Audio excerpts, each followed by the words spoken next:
क्या तुम्हें डर लगता है? तुम कहो कि क्या बकचोदी कर रहा है यार, गांड सबकी फटती है।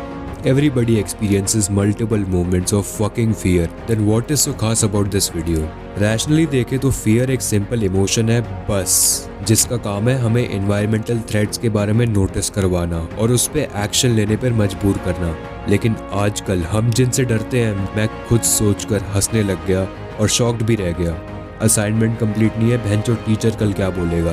फिर मेरे को पता चला लोगों ने फोबिक वर्ड ही फियर को एक्सप्रेस करने के लिए बनाया है। यार देखो, इधर हमारी किसी एक्चुअल टेरर से गांड नहीं फट रही है, जिसमें लाइफ और डेथ का सवाल हो, जिसमें सरवाइव करना मुश्किल हो, और इन सब चीज़ों के पीछे है evolution of fear. 19th century के लोग जो एडवर्टाइजमेंट में थे, जो जर्नलिज्म में थे, उन्हें एक बात समझ आ गई कि अगर वो अपनी स्टोरीज में डर और खौफ का एसेंस डाल दें, they will capture more attention.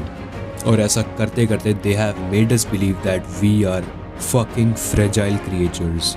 और जबकि अभी का एनवायरनमेंट 100-200 साल पहले से लाख गुना ज़्यादा सेफ है और प्रेडिक्टेबल है, और इन्हीं की वजह से आज we have more anxieties that a normal human should have. Fear इस पर्पस के लिए डिजाइन नहीं है। Its sole function is to assist an animal to retreat in time. उसके बाद फियर का काम है चले जाना। लेकिन आजकल हम अपनी लाइफ के सारे इवेंट्स को रिस्क की तरह देखते हैं और हम इसको नॉर्मल भी समझते हैं, और इसकी वजह से ही लोग एनर्जी और मोमेंटम लूज करते हैं अपनी लाइफ में। Their lack of confidence translates into inaction that lowers confidence levels even further, and the cycle goes on. The Great Depression के टाइम पर यूएस प्रेसिडेंट फ्रैंकलिन ने अपनी स्पीच में अपनी क्यूट जनता से कहा था, सुनो, जो तुम्हारी ऐस है ना, वो डिप्रेशन से नहीं फट रही है, वो इकोनॉमी की जो गांड मरी है ना, उससे भी नहीं फट रही है, वो इन सब चीज़ों के कॉन्सिक्वेंसेस के डर की वजह से फट रही है, वो डर जो गुमनाम है। And this is paralysing needed efforts for retreating. साला एक्शन नहीं लेने दोगे तुम।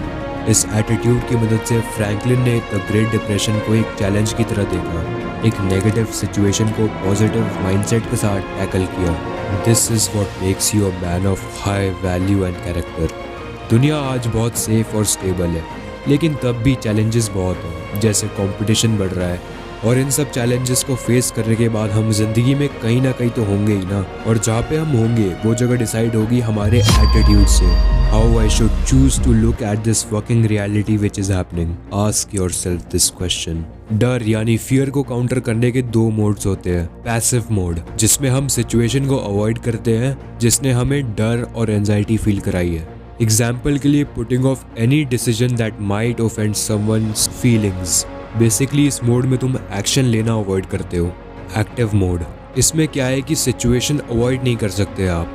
एग्जाम्पल के लिए like you are stuck in a natural disaster, और you are facing death of someone close to you, और you are living in poverty. ऐसी सिचुएशंस से गुजरने के बाद हमें अपनी इनर स्ट्रेंथ मिलती है, जिससे हम डरते थे वो इतनी बुरी भी नहीं होती। और तुमने एक चीज़ नोटिस करी, ये एक्टिव मोड तभी ट्रिगर होता है जब कोई रियल सिचुएशन होती है, इमेजिनेशन नहीं जो तुम चूतियों ने और मीडिया ने बना रखी है। And in today's world the problem we are facing is कि हमें अपनी ज़्यादातर जिंदगी पैसिव मोड में गुजारनी पड़ती है। लेकिन हिस्ट्री में काउंटलेस एग्जाम्पल रह चुके हैं जिनको एक्सट्रीम पॉवर्टी, मौत के मुंह से बाहर आने वाले एक्सपीरियंसेस मिले हैं। लेकिन इनमें से भी कुछ हैं जो राइज कर पाए, और उन्हीं लोगों के पास होता है पॉजिटिव माइंडसेट, डर को एक चैलेंज की तरह देखने का और उसको ओवरकम करने का। ये वीडियो ये नहीं सिखाती कि कुछ लोग होते हैं जिनको डर नहीं लगता। What I really want to convey is that they aren't afraid of taking action. They attack life with boldness and urgency. History में ऐसे लोगों के बहुत सारे एग्जाम्पल्स हैं, और इस बुक 50th लॉ में रैपर 50 सेंट का एग्जाम्पल है उसकी लाइफ के बारे में डिस्कस करके। लेकिन मैं तुम्हें इंडियन लोगों के एग्जाम्पल्स इस सीरीज में बताऊंगा, क्योंकि इनके हालात और हमारे हालात लगभग सेम ही होते हैं। एक कॉमन एग्जाम्पल जो मेरे दिमाग में अभी आ रहा है वो है सैम मानेकशॉ। बंदे को 9 गोली लगी तब भी हंस रहा था वो। आने वाली वीडियोस में तुम मेरे पर्सनल एक्सपीरियंसेस के साथ जानोगे वो टूल्स एंड स्ट्रैटेजीज जो तुम्हें इस लेवल पर ले जा सकती है जिसको तुम अभी बस फैंटेसी मानते हो। सो रिमेंबर, जो डर गया वो मर गया। On Instagram, I'm highly active. I post really valuable content over there. I also have a Discord server. अभी उस पे सीमेन रिटेंशन की गाइड आने वाली है, उसको मैं हज़ारों रुपए में बेच सकता हूँ, but it is free. Thank you for watching.